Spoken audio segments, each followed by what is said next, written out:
More than 200 firefighters are on the scene. So joining me now is Ventura County Fire Department, PIO, Andrew Dowd. Thank you so much for being with me today, Andrew. All right, we see the video on our screen, and we've seen some video from a little bit earlier today where it looked like some homeowners, some residents in various neighborhoods there in Simi Valley were running from their homes. It looked like an organized evacuation. What's the latest?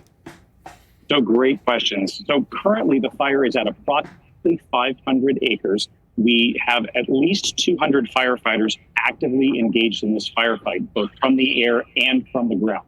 So we have fixed wing aircraft making retardant drops on the fire's edge and ahead of the fire to help slow the spread. We have numerous water dropping helicopters dropping water directly onto hot spots of the fire and coordinating with our firefighters that are on the ground.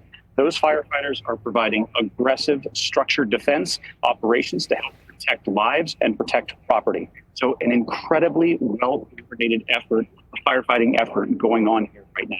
Okay, and Andrew, first, let me ask you this. We're talking to you. Can I assume, is it correct for me to assume Ventura County is taking the lead on this with some participation perhaps by the state of California? Great question. Yes, Ventura County is at the incident command post. We are in command of this incident. But in Southern California, we have a very robust mutual aid system, really throughout the state. And that mutual aid system means that we have partner agencies at LA County Fire, LA City Fire, Cal Fire here very rapidly. Right. We place orders through a central ordering point at South Ops, and all of our orders have been met. So we have firefighters from around the area that have arrived here to help support this firefighting effort. And that's part of the robustness of the partnerships that we have. Andrew, I think I have to ask this question after what we saw with the Palisades. I lived in Southern California. I went to Pepperdine University in Malibu. I spent a lot of time in Ventura. One of my best friends was Simi Valley. So I have a little bit of background. Water. Do you have access to water? Now, I know that also can mean the Pacific Ocean, and some of these helicopters can pick up water from the Pacific Ocean. But water is still always an issue, as it was, by the way, accessibility in the Palisades. Do you have water?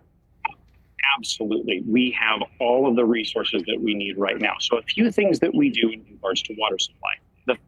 For our water dropping helicopters, Bard Lake is right nearby this fire. So their reflex time, the time it takes those helicopters to get to the lake, pick up water, and go to the fire line is very short.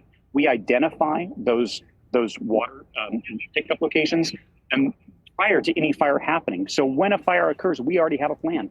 Second, we bring out water tenders that carry thousands of gallons of water on them and deploy them strategically throughout the fire. Every one of the fire engines that is here has hundreds of gallons of water in it. And so our firefighters, all of their needs are being met right now. What you're seeing.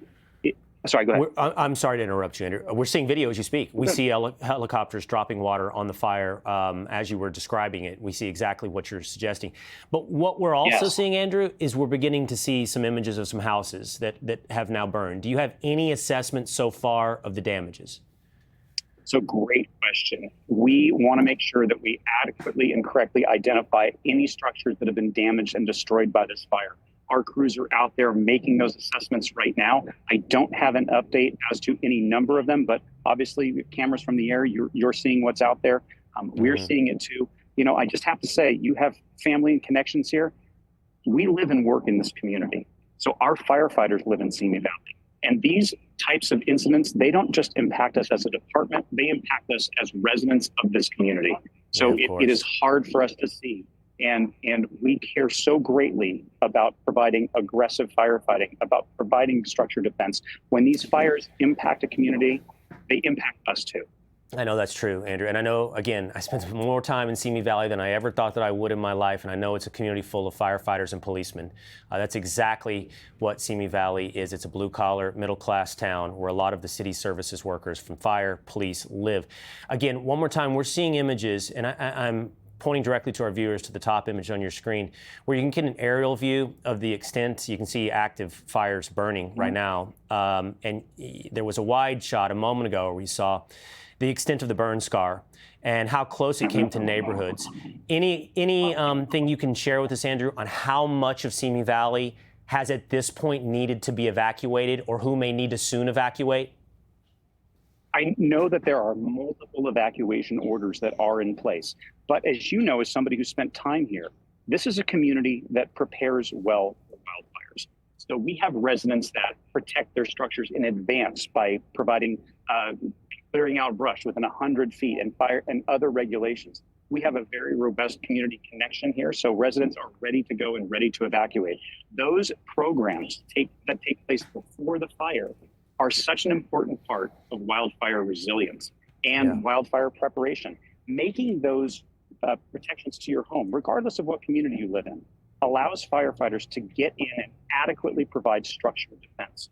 So when these evacuation orders are given, it is so important for residents to follow them. We can see on the screen again, we can see the retardant laid down to creating a break line, a fire line. We can see still some of the flames there in the hills above Simi Valley. It's a complete editorialization. Sure, go ahead. I'm sorry to step on you. It's important to mention how well coordinated those efforts are between the air resources and the ground resources. So our incident commanders are constantly in contact with the various geographical divisions and operational groups, functional groups within this fire. So every one of those retardant drops is coordinated with our ground resources. They're constantly monitoring the situation to figure out where the fire is, anticipating where it can go, and providing the right resources here to fight this fire. This is a tremendous effort, and I think it just highlights the experience, the professionalism, the training, and the dedication both of our firefighters and those from other agencies that come here to help our community in our time of need. Well, I know these things can go on for quite some time. Fires are stubborn, unpredictable. You never know which way the wind's going to push them or what spark may arise. But I can tell you, as an editorialization, hearing the kind of competence we're hearing right now from Ventura County is inspiring. Let's hope that the next 2 days prove it out. But you'd like to see more of that. I don't think you always have in Southern California. Again, that's an editorialization. But we appreciate that kind of competence and information coming from you today, Andrew Dowd. Thank you. Thank you so much for your time. Be sure to like and subscribe for all the Fox News latest on YouTube and catch full shows streaming now on Fox One.